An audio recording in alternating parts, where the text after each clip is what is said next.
नमस्कार, स्वागत है आप सभी का सुजस सारांश की इस क्लास में। इस क्लास में हम पढ़ते हैं राजस्थान का करंट अफेयर्स और आधार होता है हमारा राजस्थान सरकार की सुजस पत्रिका, जो कि राजस्थान सरकार के सूचना एवं जनसंपर्क विभाग द्वारा प्रतिदिन प्रकाशित की जाती है।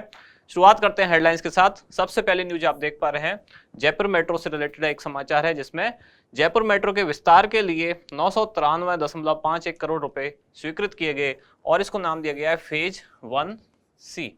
और इस फेज 1C के तहत कहां से कहां तक बड़ी चौपड़ से लेकर ट्रांसपोर्ट नगर तक अब मेट्रो पहुंच पाएगी। आगे इधर अगली न्यूज है, राजस्थान में मुख्यमंत्री बाल गोपाल योजना जल्द शुरू होगी। इसकी अभी तक आधिकारिक तारीख एक नहीं आई है, यानी कि एक कोई डेट अभी जारी नहीं हुई है, तो ये शुरू होने वाली है, जिसमें स्कूली बच्चों को सप्ताह में 2 दिन दूध मिलेगा। इस न्यूज को हम पहले भी एक बार पढ़ चुके हैं, आज वापस इसको देखेंगे। यहाँ क्या क्या दिया हुआ है, जैसे कक्षा 1 से 5 और कक्षा 6 से 8 तक के बच्चों को, यानी कि कुल मिला के कक्षा 1 से लेकर 8वीं क्लास तक के बच्चों को इस योजना के तहत सप्ताह में 2 दिन दुग्ध वितरण किया जाएगा। इस योजना का भी मुख्य उद्देश्य क्या है कि बच्चों के ड्रॉप आउट रेट में कमी लाना, यानी कि स्कूल से बच्चे छोड़ के ना जाएं, और साथ ही नामांकन रेट में वृद्धि करना, ज़्यादा से ज़्यादा बच्चों को शिक्षा से जोड़ना। इसी प्रोग्राम के तहत जैसे कि पहले चल रहा है एक मिड डे मील प्रोग्राम, ताकि बच्चों को वहीं खाना मिले और बच्चे स्कूल छोड़कर ना जाएं, तो सरकार पूरी तरह प्रयासरत है शिक्षा में ज़्यादा से ज़्यादा बच्चों को जोड़ा जाए। अगली न्यूज इधर है, मुख्यमंत्री का महत्वपूर्ण निर्णय, जिसमें 4 करोड़ रुपए स्वीकृत किए गए। किस काम के लिए? तो स्वतंत्रता सेनानी श्री बारहट का पैनोरमा बनेगा। तो श्री कुंवर केसरी सिंह बारहट, जो कि कहाँ शाहपुरा भीलवाड़ा से संबंधित है, उनका अब एक पैनोरमा बनाया जाएगा। इधर आप देख पा रहे हैं, नशे की हर डोज मौत के करीब ले जाती है, तो ये नशा विरुद्ध अभियान के तहत सरकार का एक विज्ञापन। अगले पेज की तरफ चलते हैं, जहाँ मुख्यमंत्री 19 नर्सिंग कॉलेजों का शिलान्यास करेंगे।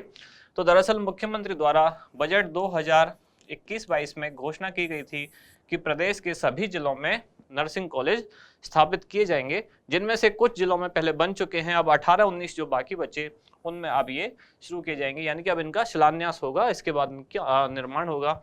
इधर है अनुदान सहायता शिविर, कहाँ? सीकर में फूड प्रोसेसिंग इकाइयों को 35% अनुदान के लिए शिविर मंगलवार को लगाया गया।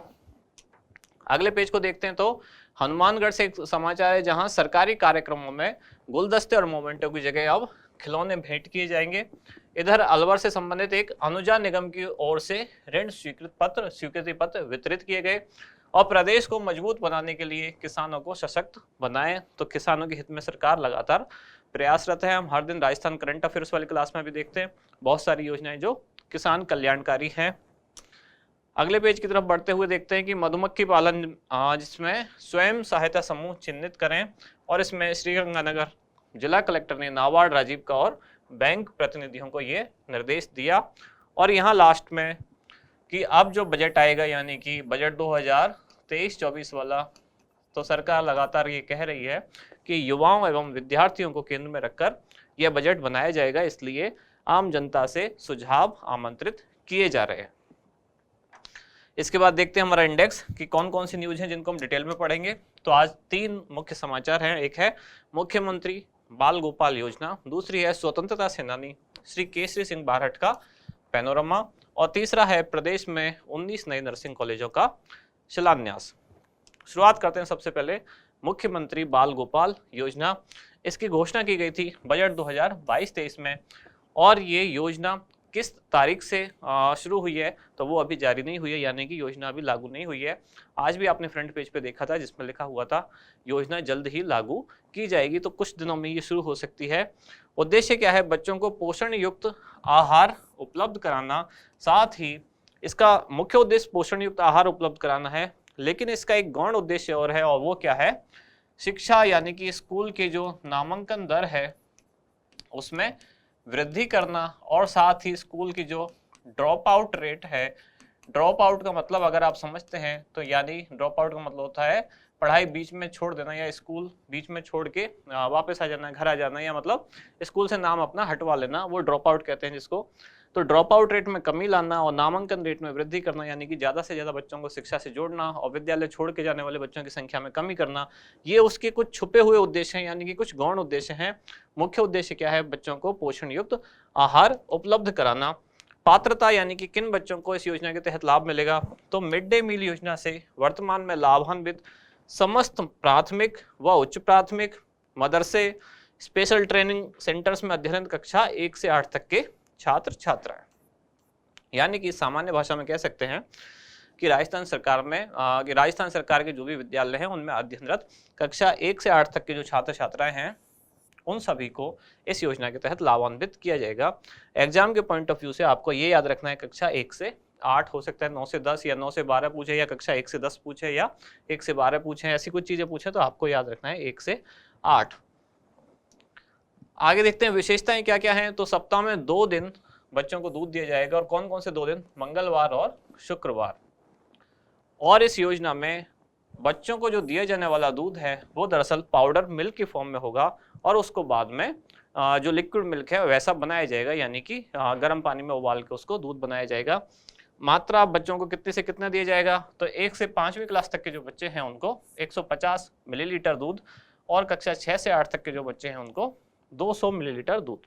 अब यहाँ ये मिलीलीटर में दिया हुआ है, लेकिन पाउडर मिल्क तो ग्राम की फॉर्म में होगा, तो ग्राम से उसको मिलीलीटर में करके मतलब उसको लिक्विड में कन्वर्ट करके उसमें पानी मिला के तभी ये बनेगा। जैसा कि यहाँ फ्रंट पेज पे दिया हुआ भी था कि 1 से 5वीं क्लास तक के बच्चे हैं तो उसमें पाउडर मिल्क कितना होगा? 15 ग्राम, और 15 ग्राम में फिर पानी मिला के उसको 150 ml लिक्विड दूध बना दिया जाएगा।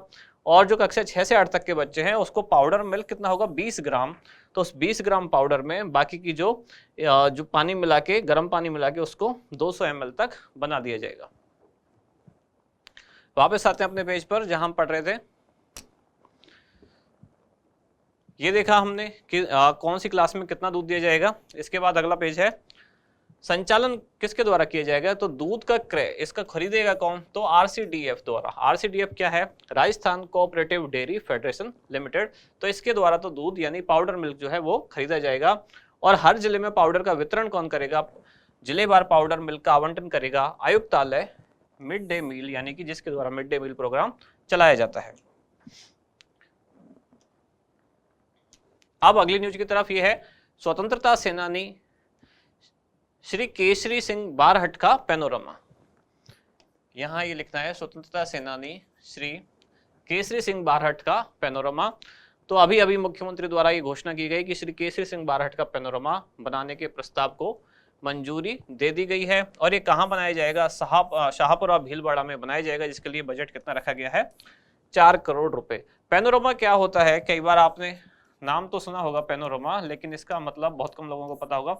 पैनोरामा का मतलब सामान्यतः होता है कि बहुत सारे चित्रों का एक संग्रह, जिसको दरअसल हम सामान्य भाषा में कोलाज भी बोल देते हैं। तो बहुत सारे ऐसे चित्रों का संग्रह, तो एक तरह की इनका एक ऐसा म्यूजियम या ऐसा एक संग्रहालय जहां इनकी पूरे जीवन का प्रदर्शन किया जाएगा बहुत सारे चित्रों के माध्यम से। अलग अलग इनकी जो घटनाएं होंगी स्वतंत्रता संघर्ष से जुड़ी हुई या इनके व्यक्तिगत जीवन से जुड़ी हुई जो भी बातें हैं उनको चित्रों के माध्यम से एक संग्रहालय के रूप में प्रदर्शित किया जाएगा, जिसको कहा जाएगा पैनोरामा।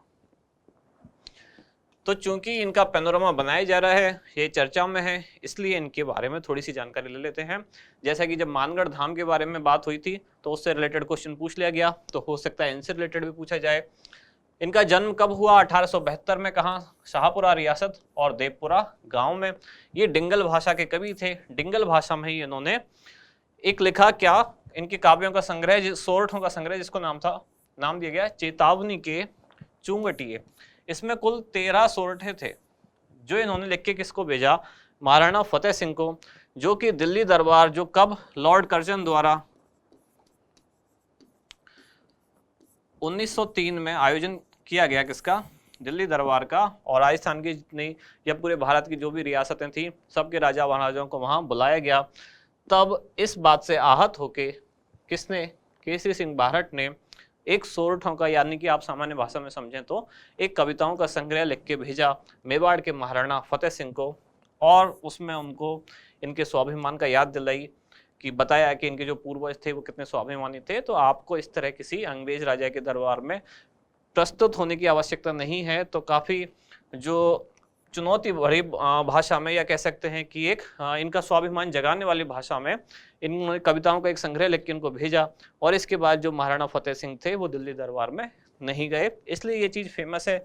और हमारे काम की ये है कि ये नाम पूछा जा सकता है, ये किसने लिखा है, किसके द्वारा रचित है? चेतावनी के चुंगटिए, तो केसरी सिंह बारहट द्वारा, और ये कब से संबंधित है? 1903 दिल्ली दरबार, जो किसने आयोजित किया था? लॉर्ड कर्जन ने। और ये डिंगल भाषा के कवि भी थे। साथ ही ये क्रांतिकारी रास बिहारी बोस की जो क्रांतिकारी विचारधारा थी उससे बहुत ज़्यादा प्रभावित थे। यहाँ तक कि इन्होंने अपने छोटे भाई को, अपने बेटे को और अपने दामाद को भी इनसे जो क्रांतिकारी इनकी क्रांतिकारी गतिविधियां हैं उनको सीखने के लिए, समझने के लिए या उनके विचारों को जानने के लिए इन्होंने अपने छोटे भाई को, अपने बेटे को और अपने दामाद को रास बिहारी बोस के पास भेजा सारी चीजें समझने के लिए। तो रास बिहारी बोस के ये काफी करीबी माने जाते हैं। लास्ट न्यूज है आज की, वो है प्रदेश में 19 नए नर्सिंग कॉलेजों का शिलान्यास। इसके बारे में क्या क्या जानकारियां हैं? तो मुख्यमंत्री द्वारा पाली के मेडिकल कॉलेज परिसर में एक राज्य स्तरीय शिलान्यास समारोह का आयोजन किया गया और इस समारोह के माध्यम से वर्चुअल तरीके से 19 स्थानों पर नए राजकीय नर्सिंग कॉलेजों का शिलान्यास हुआ। और ये इसका कारण क्या है? बजट 2021-22 में मुख्यमंत्री द्वारा घोषणा की गई कि सभी जिलों में राजकीय नर्सिंग कॉलेज खोले जाएंगे। तो इनमें से काफ़ी खोल दिए गए और कुछ लगभग 18-19 कॉलेज जो बचे हुए थे इसकी घोषणा की गई बजट 2022-23 में, यानी कि जो बचे हुए हैं कि अब जो रिमेनिंग है उनको भी आगे खोला जाएगा। तो जो बचे हुए कॉलेज हैं उनको अब, यानी कि कब की न्यूज है ये, कल के समाचार जो है, तो उसके हिसाब से अब जो बाकी के 19 जो बचे हुए नर्सिंग कॉलेज हैं उनको हर जिले में अब खोला जाएगा। सभी nursing college Rajasthan nursing council से मान्यता प्राप्त और राजस्थान स्वास्थ्य विज्ञान विश्वविद्यालय से संबद्ध हो गए। तो ये तो सिंपल सी बात ही है, अगर सरकारी मेडिकल कॉलेज या सरकारी नर्सिंग कॉलेज खोले जा रहे हैं तो वो सरकार की जो ऑफिशियल यूनिवर्सिटी है उनसे तो संबद्ध होंगे ही होंगे। और लास्ट में जो हम हमारा क्वेश्चन डिस्कस करते हैं, आज का क्वेश्चन क्या है? मुख्यमंत्री बाल गोपाल योजना के तहत सप्ताह में कौन से दिन दूध वितरित किया जाएगा? तो सोमवार व शुक्रवार, मंगलवार व शनिवार, बुधवार व शुक्रवार या मंगलवार व शुक्रवार। तो इसका क्या होगा उत्तर, वो बताएं आप कमेंट्स में। अब मिलते हैं अगली न्यूज के साथ अगली क्लास में। धन्यवाद।